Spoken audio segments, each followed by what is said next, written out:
Okay, hi guys. Let's move on to the next video. Now, this video is under the title of Focused Learning and Shadowing. It's another nice sunny day here in Hiroshima.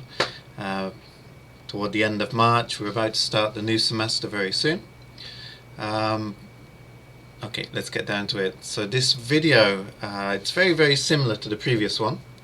I recommend you start in the same way as the previous one. So by that I mean, if you see above me here, I've got Presenter B's presentation, and if you look on this side here, then Presenter B's script and Presenter C's script.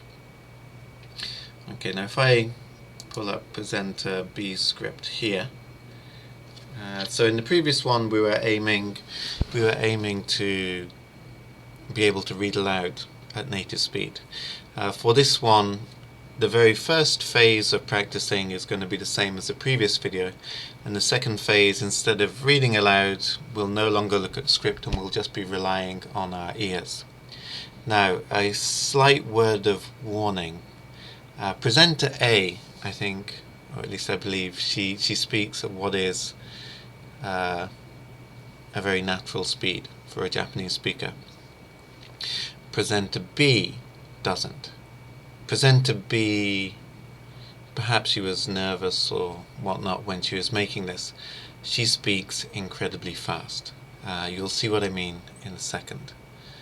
Okay, so the first thing we're going to do is we're going to play. I've got the YouTube above.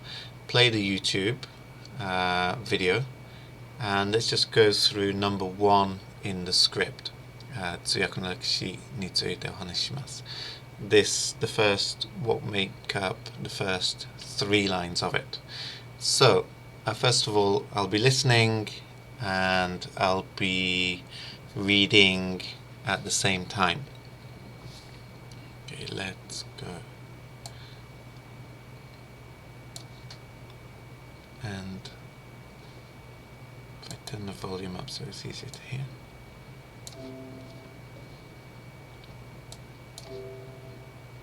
Okay, she jumps into it very quickly, and she doesn't have enough pauses in it as well. 通訳の歴史についてお話しします。いつ頃から通訳というものが存在したのでしょうか。様々な説がありますが、旧約聖書に異言語間の話し合いに通訳を専門している人の使用が明確に記されています。通訳は仏教やキリスト教の布教活動や室町。Okay, so she's almost like 10 seconds faster. In the amount she said. The previous presenter took about 30 seconds to say this amount, and she said it in about 20 seconds. Okay, now one reason why I recommend you open YouTube for this is ultimately you should try to actually match the speed. When you're interpreting, you will of course encounter people who speak very fast. A Japanese person who speaks very fast, it's very challenging to put that into English, because generally I think Japanese is more succinct than English is.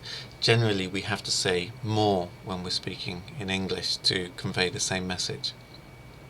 Okay, but this is your challenge. The reason why I asked you to open YouTube is, if you go into the settings here, you can see we can reduce the speed, and if you put it down to 75% as I have here, it's probably the natural speed now. 通訳の歴史についてお話しします。いつ頃から通訳というものが存在したのでしょうか。様々な説があります。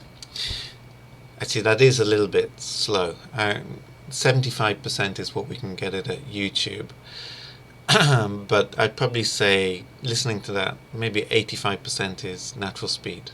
The speed she's speaking there is not natural. For Japan, that's a little bit too slow. That's more like a teacher's speed of Japanese. Okay, I'm going to return it to normal and return this to the beginning. So, So in the first phase, you'll practice reading over the script at the same time as shadowing. In the second phase, put in your headphones.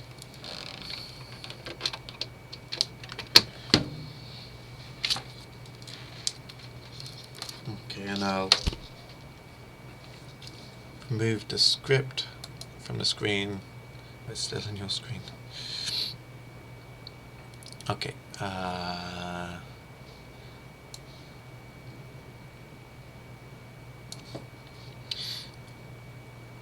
Right now all I can see is that above me, and so I'm just going to listen carefully. I'm going to try to shadow what she says. I suspect I'll be 1 to 2 seconds behind her. Okay, just so I'm not reading, I'll cover my eyes up when I'm doing it, or close my eyes. 通訳の歴史についてお話しします。いつ頃から通訳というものが存在したのでしょうか。さまざまな説がありますが、旧約聖書に異言語間の話し合いに通訳を専門としている人の使用が明確に記されています。日本で通訳は仏教やキリスト教の布教活動や